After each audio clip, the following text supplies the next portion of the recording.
Hey Sterling, how are you? Hey, Steve. Great. Good to talk to you again. Yeah, good to see you.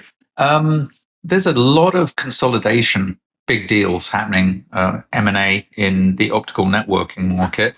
Um, is this now sort of an irreversibly scale business? Is it just the survival of the largest at this point, or smaller companies and startups, independents, do they have a viable path? Yeah, I mean, we've been doing this for decades. Optics as a whole, it's a mature market. The big boom time for optics was the 2000s. What you see in other markets that mature is that the number of players over time goes down. It's also a complicated market, though. Underneath there is quite a bit going on. But the surface, yeah, there's not many players left at the systems level. If you're a sort of mid-size company, what do you think gives people a shot? This is where the it's a complicated market comes into play. I think the bifurcation is really, are you hyperscaler or are you telco? Telco's really dominated by Nokia and Ciena at this point, Huawei and ZTE in the markets there. Telco market is as a whole, not a growing market. The 5G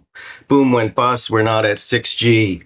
There are some smaller players, but I kind of wonder myself what their end game might be. Give me an example of a company that's smaller that's got a perhaps some sort of differentiator. Packet Light, and Econops, even to a degree, Adtran. If you want to stay in telco, there's going to be things that the big vendors aren't going after. Certain niche types of features and functions.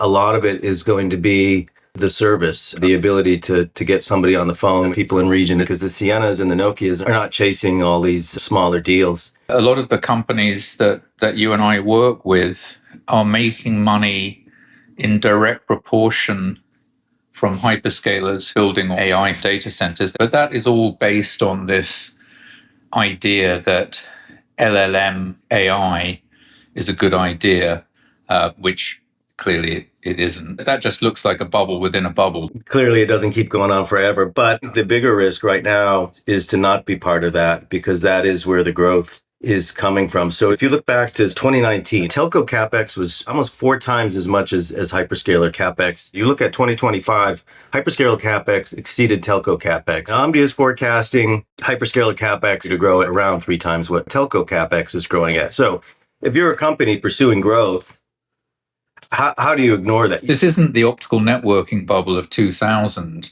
because once you've built a data center to host hallucinatory LLMs, all over the world, if it turns out, or people sort of realize that actually it's not a very good idea to use a predictive text bot to control sensors in your nuclear power station, you could use those data centers for something else. I mean, you can use them for enterprise applications or office automation or housing the homeless. I suppose it'd be quite a good environment, because of course they have all of that atmospheric and temperature control.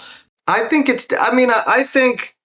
you're pessimistic on the LLM to a higher degree than me, but you're a bit maybe more optimistic on the outcome of the data centers. There'll be a lot of empty data centers, I'm sure, but I don't think that means death for telecom. It certainly is a problem for the commercial real estate industry, and I think probably a good chunk of neoclouds. Integration of IP and optical. That's a big deal, right? Do carriers get excited about that in the same way that the people who are performing that integration in the OEMs get excited about it? Hyperscalers, they've architected their data center interconnect based on it. It's a done deal. Telco say they want to do this. Transport to cost center and saving money is the obvious choice. They are enormously slow to get moving on it. There are some technical issues with management and the perennial culture. Large organizations with ossified thinking, which is silos, isn't it? It is. A lot of it's stuck on the management of.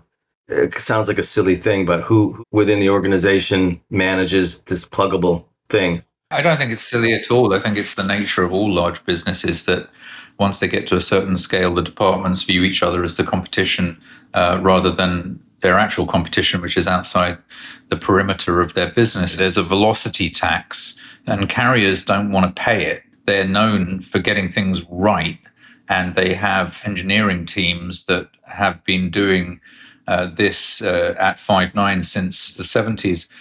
And on the other side of the fence, you've got the hyperscalers who, they don't do any of those things. The question is, do they need to? It saves a lot of CapEx, OpEx, at a time when that's 100% the mission of a telco. And it can't happen without telcos. They're the ombudsman of Industry 4.0 and digitalization. Sterling, it's always a pleasure. Yeah, thank you, Steve. You too.